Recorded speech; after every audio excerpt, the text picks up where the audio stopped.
I'd like to call this meeting to order, this work session, and to start it off with, we're going to start out with our commission report. So, Commissioner Moore, did you have something this week? I do. First of all, I would like to announce that the Metropolitan Parks District meeting that was scheduled for today has been canceled because we did not have any business. So that's why we did not have that meeting. A couple things happened last week that I thought were very interesting. I attended these. Number one was the opioid forum was very informational, and so I would invite anyone to participate in any further public meetings regarding the opiate problem in our community and in every community. On Friday, I participated with Ryan and our police chief and Mark Ziegler in a neighborhood discussion about some issues that have been happening over near Community Lifeline. And I thought that was a very fruitful discussion as well. And we have a road ahead of us to deal with that issue and with those problems, but I think that by working together, sounds like we have cooperation between different entities that are affected by the problems that are there. On Friday, I met with the director of the Heritage Granting projects through the Washington State History Museum, and discussion on the Roundhouse and potential funding for the Roundhouse and the rails, as we have discovered that those are nationally eligible for historic designation as well. So I'm working with some railroad consultants who are helping immensely in giving me tools for speaking the language that we will need to move forward with this project as far as creating and maintaining freight mobility or the option for that on the Simpson rails. So I'm very grateful for that. That's taking up a lot of my time recently. This week, this afternoon I had a meeting with the Shark Group, which, as you probably know, is the group that is working to build a Shelton Recreation Center. And I'm on the communications committee for that. So we had a meeting today and discussed how to move forward with that. Tomorrow I will be at the library at 1 o'clock registering voters for League of Women Voters. It's a volunteer project they do every year, so we'll get everyone registered to vote. On Thursday, I have a meeting with a representative from Republic Recycling, so I'm looking forward to that. And then on Friday, Off the Walls has a grand opening at the corner of 7th and Railroad in the old mortuary building. Shelley has moved her business over there along with a couple of her partners, and if you haven't been in there, it's awesome. It looks great. So that's it for this week. Did you say Friday or Saturday? Friday. This is Saturday. Oh. It's the 30th. Okay, it's Saturday, Yes. the 30th. Yeah. I will be there. Okay. Okay, Kathy McDowell. I have my Mason County Board of Health meeting tomorrow afternoon, and Tuesday evening I will be attending the local candidates to meet them and listen to them. They're going to be at the Union Fire Hall in Union, so that should be interesting. Memorial Hall Committee Board on Wednesday morning, and Friday night I will be attending the 25th anniversary of Sound Learning open house from 6 to 8 in their building on Railroad. Oh, I will be there as well. And then Saturday I'll be at the grand opening for Off the Walls also. That's my week. All right, and this is the last week of the month. Usually all of my board meetings are during the first 3 weeks, and so other than a staff briefing, I have nothing on my schedule this week. That concludes our weekly commission reports. And next is general public comment. Do we have somebody signed in? We do. Okay. Forrest Cooper. Thank you very much, Commission.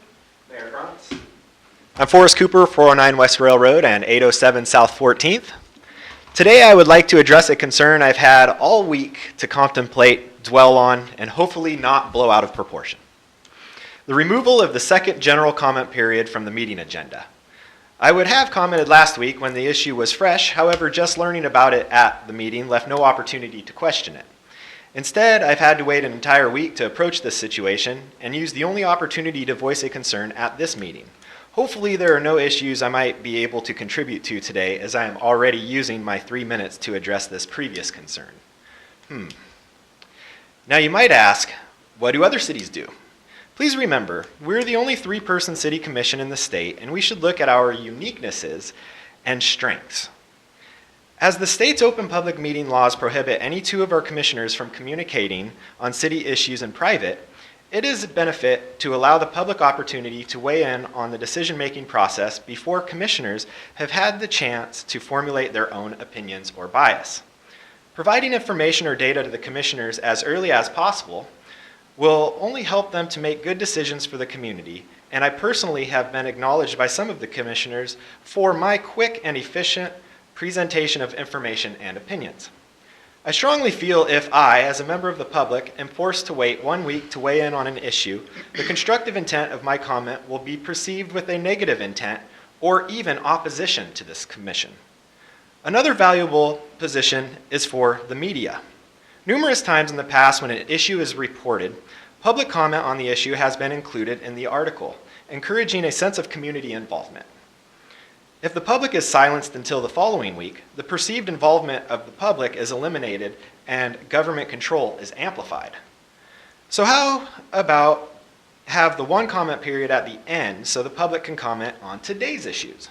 Well, now you have an issue of timing. Some meetings last 20 minutes, others 2.5 hours, making it difficult for the public to know the exact time of the general public comment period. I've always felt the second comment period was the appropriate time to discuss an issue on that day's agenda. The first comment period is appropriate for non-related issues, public announcements, or follow-up to previous meeting agendas. I feel there is a definite benefit to the second general public comment period, and I have utilized them equally as they serve different purposes. Mayor Krantz has done a great job of enforcing the rules and has even cut me off a couple of times as I ran over. He also has successfully enforced the 1 topic per comment period. In conclusion, please bring back the second general public comment period and encourage the public to be part of our local decision-making process, as we are all friends and neighbors. Thank you. Thank you, Mr. Cooper, and we don't usually respond to these things. I will say one thing is you were to the second on your 3 minutes. So I know you rehearsed that and how you can do that, and you've been successful in the past. Thank you very much for your comments. You can sign in if you want to. I forgot to announce Oyster Fest this weekend. This weekend? Yes, the 1st and 2nd. You're Saturday and kidding Sunday. me. No. Yes. No. Yes. Right here. See, 30th is Well, I Friday. don't care what 1st you and wrote in 2nd. your book. I mean, no offense. It's this weekend. Gordon, is Oyster Fest this Saturday and Sunday? It is. Gosh, well, I'm going to that for sure. Okay. Anyway. So, but thanks, because You're welcome. I got to prepare for this. You know, I got to not eat for like 3 days. No, it's a big deal with me, man. I love food. Okay, let's see. Marilyn, would you like to speak? Marilyn Vogler, 420 East Poplar. And just very quickly, in order to clear up confusion about Off the Walls Open House, if today is the 26th, the only way I can get to Friday is it being the 30th. It is the 30th. Did I say the 1st? No, you all were talking about it being on Saturday. So the Off the Wall Gallery's open house is Friday, September 30th. Right. Just to clear up Yep. for people who are listening and our commissioners, who I hope will be there. Thank you. Yes, Thank I you will be very- there on Friday. All right, is anybody else signed up to speak? Okay. Nope? No. Okay, thank you. Sorry, I know you're new at your job, but I just looking to you, okay. Next is the consent agenda. Are we ready for a reading of the consent agenda? Yes. All right. Yes. Yes. The consent agenda, handwritten warrant number 12647 to Key Bank in the amount of $6,295.54.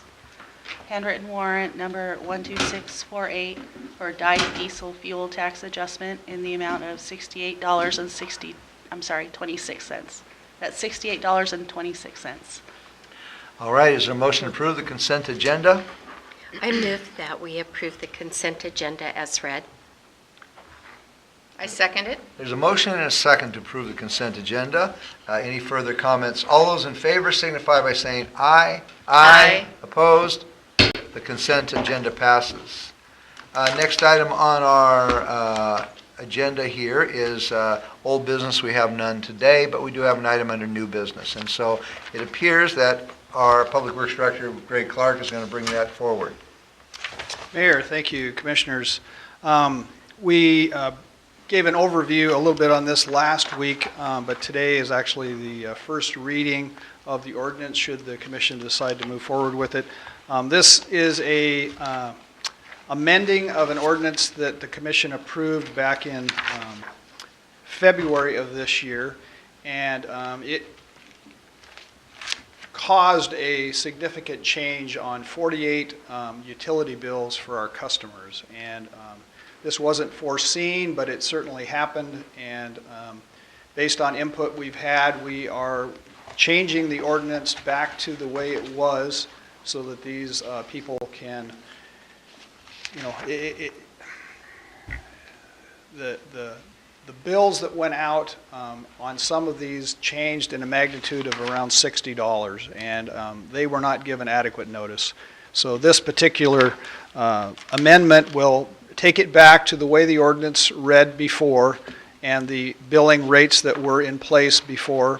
And so from June, when this ordinance change was effective, we will be looking at their accounts, finding out what they would have paid under the old ordinance, and then giving them a credit on their bills so that that can be used for future billings.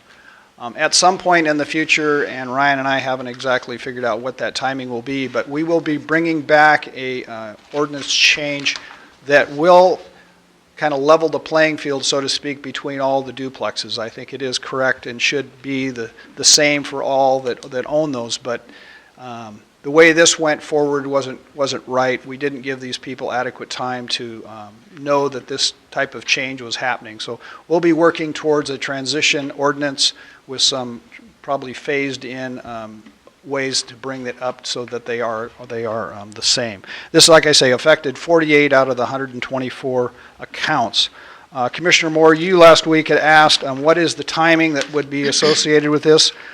Today's first reading, if it happens, it would then go to a second reading on the 3rd of October, at which point we are asking for consent to happen at that time.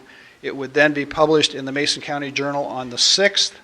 The way the rules are is that it has to be published and then 30 days need to go by in order for it to be active. So on the 5th of November, it would be active. I've talked to the Finance Department, and they appear to feel they can make that change happen in November. So the November billing statements would reflect the credit that is due them and their current bill for that month. And then, like I say, when Ryan and I get together on how to bring forward a new ordinance, you'll hear about that, and we'll look at that afresh. But that's really the extent of it. The packet is corrected last week on page 10. There were a couple of typos that were now changed. So this, the cross-out, strikeout version is all correct. And should you have any questions, I'm happy to answer them. I have a question. So when this comes out in the paper, which will be the 6th, then come November 5th, the bills will be sent out. Will there be the credit on those bills? The bills will be sent out during the normal cycle, Right, which I right. believe happens the week of the 20th, Yeah, thereabouts, okay. of November. Yeah. And they should reflect the credit that would be due each of these accounts based on the difference between what it should have been under the old ordinance, so to speak, and what the current ordinance now changed, so the difference between those two is the credit they will see. Does that make sense? Yes, now you're going to have people that don't read the newspaper, they don't come to the meetings, they don't read city, whatever. They're probably still wondering why they have such a huge bill. Is there going to be a personal note to each one of those people explaining what has happened and why you're doing it? We hadn't thought of doing that, but we certainly could. I think that would just put a little personal touch to it, so they know that we're really sorry. This Okay. goofed up. Just in with their bill and let them know, because there's people that probably don't even think about why their bill is higher. They just paid it. We'll probably send an independent letter, Yeah, an independent letter. but Yeah, we something we needs to go out. will we will do that. Okay, very good. I agree that that is a really good idea, and I think also the letter should reference the fact that the fees will go up, to bring everybody up to Right. speed. Okay. So that at that point, that can help with the notification that they do need to plan ahead for that. Yeah. And I personally would like to see that happen as soon as we gracefully can do so, just so that it does level the playing field and hopefully will get everyone up to the cost that they should be. But I do obviously agree that the notification wasn't sufficient. And so I think we can work with that. Okay. So. And again, just in case somebody didn't catch this the last meeting, to avoid any conflict of interest, I will not vote or comment on this issue because I own a duplex inside the city limits of Shelton. And I believe politicians should not vote on or take part in things where they have a direct financial gain or loss. And so just to avoid any conflict of interest, I'm not part of this discussion. Any other questions for Greg Thank you. Clark? Well, Good idea. if you wanted to put it in a little hot tub and rent it out in your yard and make a bunch of money, we'd have to do the same thing with you. Why would I put a hot tub in my yard and rent it out? I would be in it all the time. Well, probably. Any other questions for Mr. Clark on a beautiful day? Okay, I think that's good. Thank you very much. You bet. Thank you. All right, at this time, I'd like to turn the meeting over to our city administrator, Ryan. One thing, Mayor and Commissioners, today obviously is Vicki Look's first day. Vicki is a certified municipal clerk who was appointed in 2002, served in that role for the city until earlier this spring. And I'm asking today that you make a motion and then hopefully pass that motion to again appoint Vicki as the city clerk for the city of Shelton. Do we have a motion? I make the motion that we bring her back. No, we reinstate her as city clerk. The city clerk? I second that motion. I don't think you're going to have a lot of no's on this commission for that, so I'd be happy to say at this time, all those in favor signify by saying aye. Aye. Aye. So congratulations, welcome back, thank you. I like it. It's nice to be back. Well, you were sorely missed, so there you go. We missed you. Lots of Yeah, very hey, cool come on, we changes. There you go, we can do that. Good. Yay. All right, so Mr. Ryan, you're still, One more, can we get back to, can we do the first reading on that ordinance? oh, absolutely. Oh, thank You you. might not have did it properly. I mean, maybe we should have. done For Greg's ordinance. Yeah, we probably need to do a motion on that. Okay. Or just a first reading, yeah. Just the First first reading, reading. Motion you will need a be first next reading, week. okay, so, Concur that it goes on the next. yes, let's do it that way. Yes. Okay, ordinance, excuse me. Ordinance number 1886-0916, first reading. An ordinance of the City of Shelton, Washington, amending chapters 13.04, 14.08, and 15.28 of the Shelton Municipal Code and corresponding portions of ordinance number 1881-0116 relating to utility rates, connections, and charges. All right, thank you. That concludes your, We concur to move that over forward. Yes. Thanks. yes. That's it for administrative report.